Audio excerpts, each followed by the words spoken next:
नमस्कार, आप देख रहे हैं स्टार सिटी न्यूज़। इस वक्त हम मौजूद हैं पश्चिमी दिल्ली। हमारे साथ पश्चिमी दिल्ली लोकसभा किराएदार विंग की अध्यक्ष हैं पूजा गर्ग जी। आइए मिलते हैं, इनके विचारों को लेके बात करते हैं। मैम, मेरा आपसे पहला इंट्रोडक्शन है ना, आपका जैसे राजनीतिक सफ़र जैसे दौर शुरू हुआ आम आदमी पार्टी में, कैसे आपके मन में आया इस पार्टी में जुड़ने का? देखिए, एक्चुअली हमारा जो है ना, हमने जब अरविंद जी की हमारे यहाँ जब उन्होंने आंदोलन किया अन्ना हज़ारे का, तो हम लोग उनको टीवी पे देखते रहते थे। उनकी जो भी चीज़ें थीं उनको हम देख के इतना प्रभावित हुए कि हमें इस पार्टी से जुड़ने का मन किया कि एक निष्पक्ष पार्टी आई है जो कि एक आम आदमी के लिए सोचती है और आम आदमी के लिए ही मदद करने के लिए, हर चीज़ की फैसिलिटी देने के लिए उनको जो है ना वो इस दिल्ली में आई है। तो हमारा भी दिल किया कि हम इस आम आदमी पार्टी से जुड़ें और लोगों की सेवा कर सकें। पूजा जी, आप जैसे किराएदार विंग से जुड़ी हैं लोकसभा, जिसके अंतर्गत 10 विधानसभाएं आती हैं जी। तो कैसे जो भी किराएदार की समस्याएं होती हैं, कैसे आप उस चीज़ को मैनेज कर रहे हैं और कैसे कैसे संघर्ष उस दौर आते हैं? देखिए, किराएदारों के लिए जो है ना, हमारे अरविंद जी ने बहुत ही अच्छी एक स्कीम निकाली थी। लोग बाग बहुत ज़्यादा परेशान थे मीटर को लेकर के। बिजली का बिल जो आता था वो मकान मालिक क्या करते थे कि उन्होंने कभी 7 रुपये यूनिट से उनका बिल लिया या उनको मतलब बिल के वजह से बहुत ज़्यादा परेशान रहते थे। तो हमारे अरविंद जी ने एक स्कीम निकाली लोगों के लिए, स्पेशली किराएदारों के लिए, कि किराएदारों को मीटर अप्रूव्ड किया जाए। उसमें उनको किराएदार मीटर जो है ना, लेकिन उसमें यह था कि हमारे अरविंद जी ने दोनों की सहमति से, आपसी सहमति से उनको किराएदार मीटर में 200 यूनिट्स फ्री दी।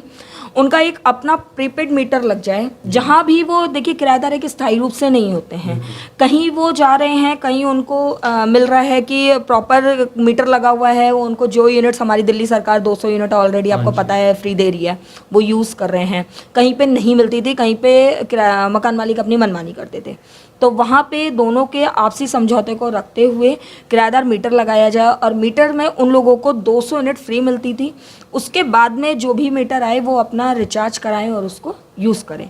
तो किराएदार मीटर हम लोगों ने लगवाए काफ़ी सारा। हम लोगों ने पूरी विधानसभाओं में हमने पर प्रत्येक वार्ड में जा करके हम लोगों ने कैंप लगाए। उनमें हम लोगों ने लोगों की बातें सुनी और उनके फॉर्म्स फिल करे, उनके वहाँ पे सेटअप लगवाए। तो एक ये बहुत अच्छा मुहिम निकाला था कि इससे किराएदारों को थोड़ी सी हेल्प मिली। और बाकी एक हमारी जो है ना कमेटी सी भी बनाई थी हमारे प्रदेश जो है ना लेवल पे हमारे सर ने। उसमें जो है ना कोर कमेटी में हम लोगों को, कुछ लोगों को ऐड किया था, जिसमें से एक नाम मेरा भी था। 10 लोगों की कमेटी बनी थी। तो किराएदारों की अगर कोई भी समस्या होती थी तो उसको हम लोग अपने लेवल पे सुलझाते थे।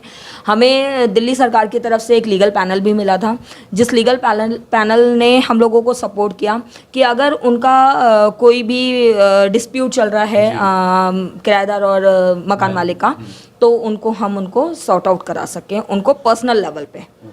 जी। अच्छा, राजनीति के अलावा मैम आप प्रोफेशनली क्या करती हैं? मैं प्रोफेशनली वैसे तो मैं काफ़ी सारी संस्थाओं से भी जुड़ी हुई हूँ। अपने वैश्य समाज में भी काफ़ी अच्छे पद पे और कई संस्थाओं के साथ मैं जुड़ी हुई हूँ। किसी में प्रदेश अध्यक्ष के लेवल पे हूँ, किसी में जनरल सेक्रेटरी के लेवल पे हूँ। तो मैं अपने वैश्य के समाज को भी थोड़ा सा प्रमोट करती हूँ और उनको आगे लाने की कोशिश करती हूँ। तो ये है मेरा मेन मोटिव होता है कि समाज में रह के समाज की सेवा की जाए और अपने बच्चों को प्रेरणा स्रोत दिया जाए कि आगे भी चल करके वो हमारे इसी पथ पे चल सकें। अच्छा, आपके प्रेरणा स्रोत कौन है जो आपको इस सब चीज़ का ज्ञान मिला, या आप जो लोग जो आपको सेवा दे रही हैं? देखिए, हमारे अग्रसेन महाराज ने एक निकाला था, एक ईंट 1 रुपया। तो उनका एक सिद्धांत था कि किसी भी समाज का कोई भी व्यक्ति हो, अगर वो परेशान है तो सर्व समाज को मिल करके उसकी हेल्प करनी चाहिए। अगर हम 1-1 रुपये भी हम इकट्ठे करेंगे ना, तो अगर हमारे 100 लोगों ने दिए तो वो 100 रुपये से उसको कुछ ना कुछ बेनिफिट मिल सकता है, उसकी मदद हो सकती है। ज़रूरी नहीं है कि आप बड़े उस पे आप उसको सपोर्ट करें, हो सकता है कोई छोटे पद पे भी उसको सपोर्ट कर सकें। तो ये हमारा मुहिम हमारे अग्रसेन महाराज जी से हमें प्रेरणा मिली थी कि हम जो है ना, मैं सोशल वर्कर में के रूप में एक आऊँ और लोगों की मदद कर सकूँ। मैम, जनकपुरी विधानसभा, वहाँ के जो विधायक हैं राजेश ऋषि जी, जी। कैसा डेवलपमेंट है अपनी विधानसभा में, क्या बदलाव हुआ है? हमारे राजेश ऋषि जी का अगर बात आती है तो मैं ये कहना चाहूँगी कि हमारे राजेश ऋषि जी जी हमारे विधायक हैं। उन्होंने कोरोना काल में बहुत लोगों की सेवा करी। उन्होंने एक क्या कहते हैं, एक लव कुश रामलीला कमेटी की तरफ से उन्होंने खाने का जो है ना एक वर्क निकाला था, जो दिन में 2 बार लोगों को, सभी लोगों को विधानसभा में जा जा करके उन लोगों को खाना डिस्ट्रीब्यूट कराते थे। प्लस हम लोगों को जितने भी हम पदाधिकारी थे उन सभी ने अपनी अपने सेल्फ ड्यूटीज़ ले करके और कोरोना काल में लोगों को राशन बंटवाने में हेल्प करी। कहीं पे किसी को भी कोई ज़रूरत हो तो उनके, कुछ लोग ऐसे भी होते थे कि जो बुज़ुर्ग हैं वो लोग सेल्फ नहीं आ सकते हैं वहाँ पे, तो हमने उनके घर पे भी जा कर के उनको राशन में हेल्प करी। कोरोना काल में हम लोगों ने काफ़ी हद तक लोगों को सपोर्ट किया, जिस तरीके से भी अपने लेवल पे हम लोग कर सकते थे उस तरीके से हम लोगों ने सपोर्ट किया। और हमारे राजेश ऋषि जी का उसमें मैं बहुत धन्यवाद करती हूँ कि उन्होंने हम लोगों को बहुत बहुत सपोर्ट किया।